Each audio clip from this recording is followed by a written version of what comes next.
Chapter 21 of Connecticut Yankee in King Arthur's Court.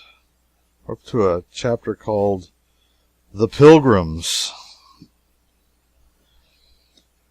When I did get to bed at last, I was unspeakably tired. The stretching out and the relaxing of the long, tense muscles. How luxurious, how delicious. But that was as far as I could get. Sleep was out of the question for the present. The ripping and tearing and squealing of the nobility up and down the halls and corridors was pandemonium come again, and kept me broad awake. Being awake, my thoughts were busy, of course, and mainly they busied themselves with Sandy's curious delusion. Here she was, as sane a person as the kingdom could produce, and yet, from my point of view, she was acting like a crazy woman. My land, the power of training, of influence, of education. It can bring a body up to believe in anything. I had put myself in Sandy's place to realize that she was not a lunatic. Yes, and put her in mine, and to demonstrate how easy it is to seem a lunatic to a person who has not been taught as you have been taught. If I'd been told Sandy I'd seen a wagon, uninfluenced by enchantments, spin along 50 miles an hour, had seen a man unequipped with magic powers get into a basket and soar off out of sight among the clouds, and had listened without a necromancer's help to the conversation of a person who was several hundred miles away, Sandy would not merely have supposed me to be crazy, she would have thought she knew it. Everybody around her believed in enchantments. Nobody had any doubts. To doubt that a castle could be turned into a sty and its occupants into hogs would have been the same as my doubting among Connecticut people the actuality of the telephone and its wonders.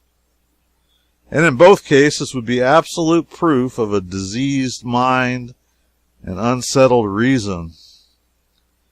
Yes, Sandy was sane. That must be admitted. If I also would be sane to Sandy, I must keep my superstitions about unenchanted and unmiraculous locomotives, balloons, and telephones to myself. Also, I believed that the world was not flat, and hadn't pillars under it to support it, nor a canopy over it to turn off a universal water that occupied all space above.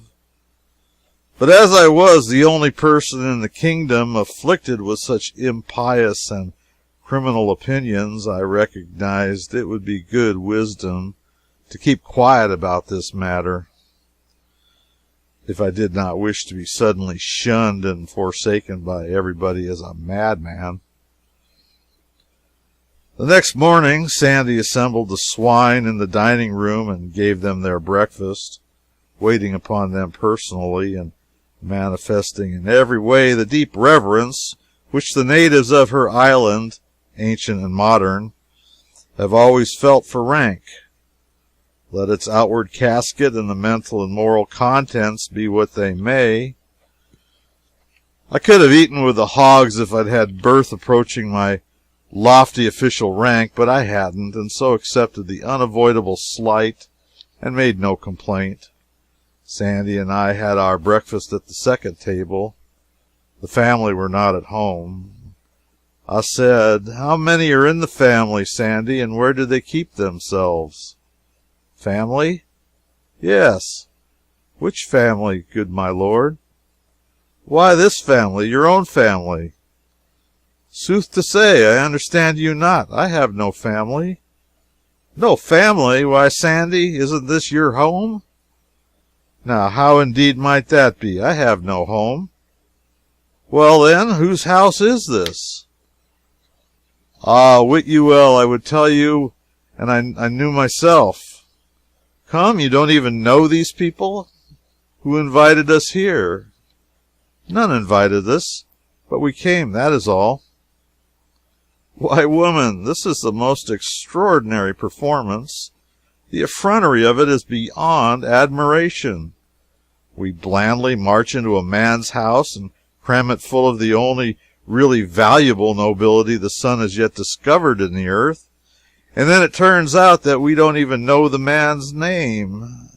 How did you ever venture to take this extravagant liberty? I supposed, of course, it was your home. What will the man say? What will he say? Forsooth, what can he say but give thanks? Thanks for what? Her face was filled with a puzzled surprise. Verily, thou troublest mine understanding with strange words. Do ye dream that one of his estate is like to have the honor twice in his life to entertain company such as we have brought to grace his house withal? Well, no, when you come to that. No, it's an even bet that this is the first time he's had a treat like this. Then let him be thankful, and manifest the same by grateful speech and due humility. He were a dog else, and the heir and ancestor of dogs. To my mind, the situation was uncomfortable. It might become more so. It might be a good idea to muster the hogs and move on. So I said, "The day is wasting, Sandy. It is time to get the nobility together and be moving." "Wherefore, fair sir and boss?" "We want to take them to their home, don't we?" "Law, but list to him. They be of all the regions of the earth. Each must hie to her own home, and when you might do all these journeys in one so brief life as he hath appointed that created life, and thereto death likewise with help of Adam, who by sin done through persuasion of his helpmeet, she being wrought upon and bewrayed by the beguilements of the great enemy of man, that serpent hight Satan, aforetime consecrated and set apart unto that evil work by overmastering spite and envy begotten in his heart through fell ambitions, that did blight and mildew a nature erst so white and pure whenso it hove with the shining multitudes its brethren born in glade and shade of that fair haven wherein all such natives be to that rich estate, and Great Scott, my lord! Well, you know we haven't got time for this sort of thing, don't you see? We could distribute these people around the earth in less time than it's going to take you to explain that we can't. We mustn't talk now, we must act. You want to be careful. You mustn't let your mill get the start of you that way at a time like this. To business now, and sharp's the word. Who is to take the aristocracy home? Even their friends. These will come for them from the far parts of the earth. This was lightning from a clear sky for unexpectedness, and the relief of it was like pardon to a prisoner. She would remain to deliver the goods, of course. Well then, Sandy, as our enterprise is handsomely and successfully ended, I will go home and report, and if ever another one, I also am ready. I will go with thee. This was recalling the pardon. How? You will go with me? Why should you? Will I be traitor to my knight, dost think? That were dishonor. I may not part from thee until in knightly encounter in the field some overmatching champion shall fairly win and fairly wear me. I were to blame, and I thought that might ever happen. Elected for the long term, I sighed to myself. I may as well make the best of it. So then I spoke up and said, "All right, let us make a start." While she was gone to cry her farewells over the pork, I gave that whole peerage away to the servants, and I asked them to take a duster and dust around a little where the nobilities had mainly lodged and promenaded. But they considered that they would be hardly worth while, and would moreover be rather grave departure from custom, and therefore likely to make talk. A departure from custom, that settled it. It was a nation capable of committing any crime but that. The servants said they would follow the fashion, a fashion grown sacred through immemorable observance. They would scatter fresh rushes in all the rooms and halls, and then the evidence of the aristocratic visitation would no longer be visible. It was a kind of satire on nature. It was a scientific method, the geologic method. It deposited the history of the family in a stratified record, and the antiquary could dig through it and tell by the remains of each period what changes of diet the family had introduced successively for 100 years. The first thing we struck that day was a procession of pilgrims. It was not going our way, but we joined it nevertheless. For it was hourly being borne in upon me now that if I would govern this country wisely, I must be posted in the details of its life, and not at second hand, but at personal observation and scrutiny. This company of pilgrims resembled Chaucer's in this, that it had in it a sample of about all the upper occupations and professions the country could show, and a corresponding variety of costume. There were young men and old men, young women and old women, lively folk, grave folk.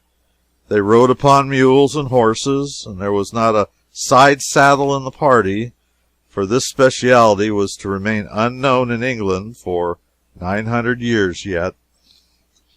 It was a pleasant, friendly, sociable herd, pious, happy, merry, and full of unconscious coarseness and innocent indecencies. What they regarded as the merry tale went the continual round and caused no more embarrassment than it would have caused in the best English society 12 centuries later. Practical jokes worthy of the English wits of the first quarter of the far-off 19th century were sprung here and there and yonder along the line, and compelled the delightest applause, and sometimes when a bright remark was made at one end of the procession and started on its travels towards the other, you could note its progress all the way by the sparkling spray of laughter it threw up from its bows as it plowed along, and also by the blushes of the mules in its wake. Sandy knew the goal and purpose of this pilgrimage, and she posted me. She said, "They journey to the Valley of Holiness, for to be blessed of the godly hermits, and drink of the miraculous waters, and be cleansed from sin." Where is this watering place? It lieth a 2-day journey hence, by the borders of the land that hight the Cuckoo Kingdom. Tell me about it. Is it a celebrated place? Oh, of truth, yes. There be none more so. Of old time there lived there an abbot and his monks. Belike were none in the world more holy than these, for they gave themselves to study of pious books, and spoke not the one to the other, or indeed to any, and ate decayed herbs and naught thereto, and slept hard, and prayed much, and washed never. Also they wore the same garment until it fell from their bodies through age and decay. Right so came they to be known of all the world by reason of these holy austerities, and visited by the rich and poor, and reverenced. Proceed. But always there was a lack of water there, whereas upon a time the holy abbot prayed, and for answer a great stream of clear water burst forth by miracle in a desert place. Now were the fickle monks tempted of the fiend, and they wrought with their abbot unceasingly by beggings and beseechings that they would construct a bath. And when he was become aweary and might not resist more, he said, "Have ye your will, then?" and granted that they asked. Now mark thou what 'tis to forsake the ways of purity, the which he loved, and wanton with such as be worldly and an offense.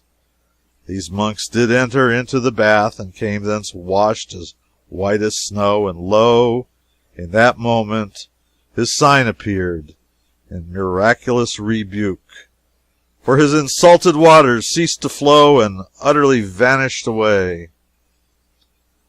They fared mildly, sadly, considering how that kind of crime is regarded in this country. Belike, but it was their first sin, and they had been of perfect life for long, and differing in naught from the angels. Prayers, tears, torturings of the flesh, all was vain to beguile that water to flow again. Even processions, even burnt offerings, even votive candles to the Virgin did fail, every each of them, and all in the land did marvel. How odd to find that even this industry has its financial panics, and at times sees its asynites and greenbacks languish to zero and everything come to a standstill. Go on, Sandy. And so, upon a time, after a year and a day, the good abbot made humble surrender and destroyed the bath. And behold, his anger was in that moment appeased, and the waters gushed richly forth again. And even unto this day they have not ceased to flow in that generous measure. Then I take it nobody is washed since. He that would essay it could have this halter free, yes, and swiftly would he need it, too. The community has prospered since. Even from that very day, the fame of the miracle went abroad into all lands, and from every land came monks to join. They came even as the fishes came, in shoals, and the monastery added building to building, and yet others to these, and so spread wide its arms and took them in. And nuns came also, and more again, and yet more, and built over against the monastery on yon side of the vale, and added building to building, until mighty was that nunnery. And these were friendly unto those, and they joined their loving labors together, and together they built a fair great foundling asylum midway of the valley between. You spoke of some hermits, Sandy. These have gathered there from the ends of the earth. The hermit thriveth best where there be multitudes of pilgrims. Ye shall not find no hermit of no sort wanting. If any shall mention a hermit of a kind he thinketh new, and not be found in some far strange land, let him but scratch among the holes and caves and swamps that line that Valley of Holiness, and whatsoever be his breed it skills not, he shall find a sample of it there. I closed up alongside of a burly fellow with a fat, good-humored face, proposing to make myself agreeable and pick up some further crumbs of fact.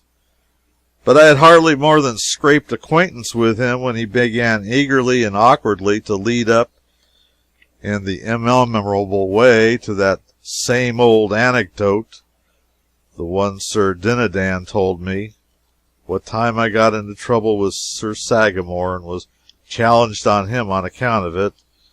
I excused myself and dropped to the rear of the procession, sad at heart, willing to go hence from this troubled life, this vale of tears, this brief day of broken rest, of cloud and storm, of weary struggle and monotonous defeat, and yet shrinking from the change in remembering how long eternity is, and how many have wended hither who know that anecdote. Early in the afternoon we overtook another procession of pilgrims, but in this one was no merriment, no jokes, no laughter, no playful ways, nor any happy giddiness, whether of youth or age, yet both were here, both age and youth, gray old men and women, strong men and women of middle age, young husbands, young wives, little boys and girls, and 3 babies at the breast. Even the children were smileless. There was not a face among them all, these 100 people, but was cast down and bore that set of expression of hopelessness which is bred of long and hard trials and old acquaintance with despair. They were slaves. Chains led from their fettered feet and their manacled hands to a sole-leathered belt about their waists, and all except the children were also linked together in a file, 6 feet apart, by a single chain which led from collar to collar all down the line. They were on foot and had tramped 300 miles in 18 days upon the cheapest odds and ends of food and stingy rations of that. They had slept in these chains every night, bundled together like swine. They had upon their bodies some poor rags, but they could not be said to be clothed. Their irons had chafed the skin from the ankles and made sores which were ulcerated and wormy. Their naked feet were torn, and none walked without a limp. Originally there had been 100 of these unfortunates, but about half had been sold on the trip. The trader in charge of them rode a horse and carried a whip with a short handle and a long, heavy lash divided into several knotted tails at the end. With this whip he cut the shoulders of any tortured from weariness and pain, and straightened them up. He did not speak. The whip conveyed his desire without that. None of these poor creatures looked up as they rode along, but showed no consciousness of their presence. They made no sound but one, and that was the dull, awkward clank of their chains from one end of the long file, as 43 burdened feet rose and fell in unison. The file moved in a cloud of its own making. All these faces were gray with a coating of dust. One has seen the like of this coating upon furniture in unoccupied houses, and has written his idle thoughts in it with his finger. I was reminded of this when I noticed the faces of some of these women, young mothers carrying babes that were near to death and freedom.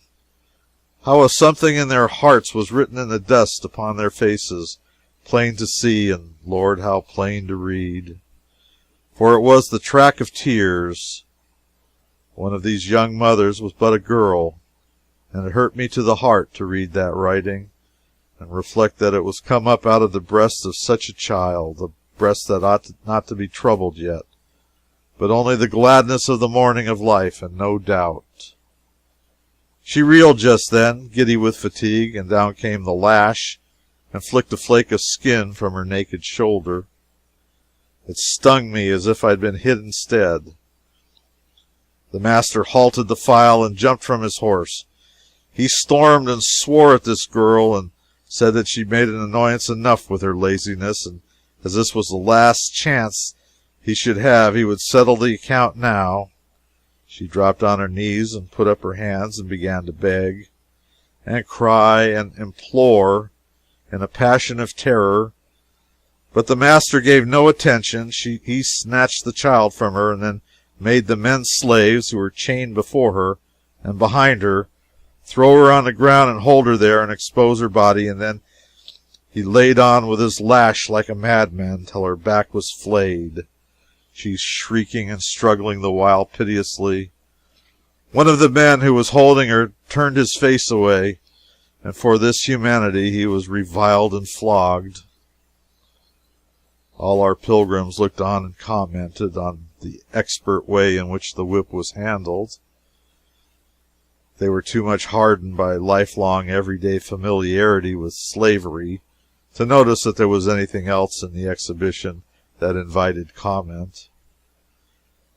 This was what slavery could do in the way of ossifying what one may call the superior lobe of human feeling, for these pilgrims were kind-hearted people, and they would not have allowed that man to treat a horse like that. I wanted to stop the whole thing and set the slaves free, but that would not do.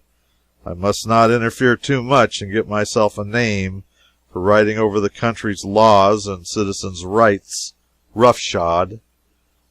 If I lived and prospered, I would be the death of slavery, and I was resolved upon, but would try to fix it so that when I became its executioner, it should be by command of the nation.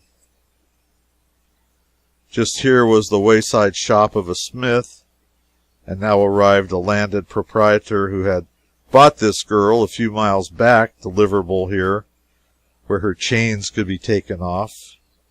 They were removed, and then there was a squabble between the gentleman and the dealer as to which should pay the blacksmith. The moment the girl was delivered from her irons, she flung herself, all tears and frantic sobbings, into the arms of the slave who had turned away his face when she was whipped. He strained her to his breast and smothered her face and the child's with kisses and washed them with the rain of his tears. I suspected. I inquired. Yes, I was right. It was husband and wife. They had been torn apart by force. The girl had to be dragged away, and she struggled and fought and shrieked like one gone mad till a turn of the road hid her from sight. And even after that we could still make out the fading plaint of those receding shrieks. And the husband and father, with his wife and child gone, never to be seen by him again in life. Well, the look of him one might not bear at all, and so I turned away. But I knew I should never get his picture out of my mind again, and there it is to this day to wring my heartstrings whenever I think of it. We put up at the inn in a village just at nightfall, and when I rose next morning and looked abroad, I was where a knight came riding in the golden glory of the new day, and recognized him. A knight of mine, Sir Ozana de la Cure Hardy. He was in the gentleman's furnishing line, and his missionarying specialty was plug hats. He was clothed all in steel and the beautifulest armor, up to where his helmet ought to have been, but he hadn't any helmet. He wore a shiny stovepipe hat, and was ridiculous a spectacle as one might want to see. He was another of my surreptitious schemes for extinguishing knighthood by making it grotesque and absurd. Sir Ozana's saddle was hung about with leather hat boxes, and every time he overcame a wandering knight, he swore him into my service and fitted him with a plug and made him wear it. I dressed and ran down to welcome Sir Ozana and get his news. "How is trade?" I asked. "You will note that I have but these 4 left, yet were there 16 when I got them from Camelot." "Why, you have certainly done nobly, Sir Ozana. Where have you been foraging of late?" "I am but now come from the Valley of Holiness, please you, sir." "I am pointed for that place myself. Is there anything stirring in the monkery up there, more than common?" "By the mass, ye may not question it. Give him good feed, boy, and stint it not, and thou valuest thy crown, so get ye lightly to the stable, and do even as I bid." "Sir, it is parlous news I bring, and be these pilgrims? Then ye might not do better, good folk, than gather and hear the tale I have to tell. Sith it concerneth you, forasmuch as ye go to find that ye will not find, and seek that ye will seek in vain. My life being hostage for my word, and my word and message being these, namely, that a hap has happened whereof the like has not been seen no more but once this 200 years, which was the first and last time that said misfortune straked the holy valley in that form by commandment of the Most High, whereto by reasons, just and causes whereunto contributing, wherein the matter miraculous font hath ceased to flow, this shout burst from 20 pilgrims' mouths at once. Ye say well, good people, I was verging to it, even as when ye spake. Has somebody been washing again? Nay, it is suspected, but none believe it. It is thought to be some other sin, but none wit that what. How are they feeling about the calamity? None may describe it in words. The font is these 9 days dry. The prayers that did begin then, and the lamentations and sackcloth and ashes, and the holy processions, none of these have ceased, nor night nor day. And so the monks and the nuns and the foundlings be all exhausted, and do hang up prayers writ upon parchment, sith that no strength is left in man to lift up voice. And at last they sent for thee, Sir Boss, to try magic and enchantment. And if you could not come, then was the messenger to fetch Merlin. And he is there these 3 days now, and saith he will fetch that water, though he burst the globe and wreck its kingdoms to accomplish it. It bravely doeth his work, his magic, and call upon his hellions to hie them hither and help. But not a whiff of moisture hath he started yet, even so much as might qualify as mist upon a copper mirror, and count not the barrel of sweat he sweateth betwixt sun and sun over the dire labors of his task. And if ye— breakfast was ready. As soon as it was over, I showed to Sir Ozana these words, which I had written on the inside of his hat: Chemical Department, Laboratory Extension, Section G, PPX. Send 2 of the first size, 2 of number 3, and 6 of number 4, together with the proper complimentary details, and 2 of my trained assistants. And I said, Now get you to Camelot as fast as you can fly, brave knight, and show the writing to Clarence, and tell him to have these required matters in the Valley of Holiness with all possible dispatch. I will well, Sir Boss. And he was off.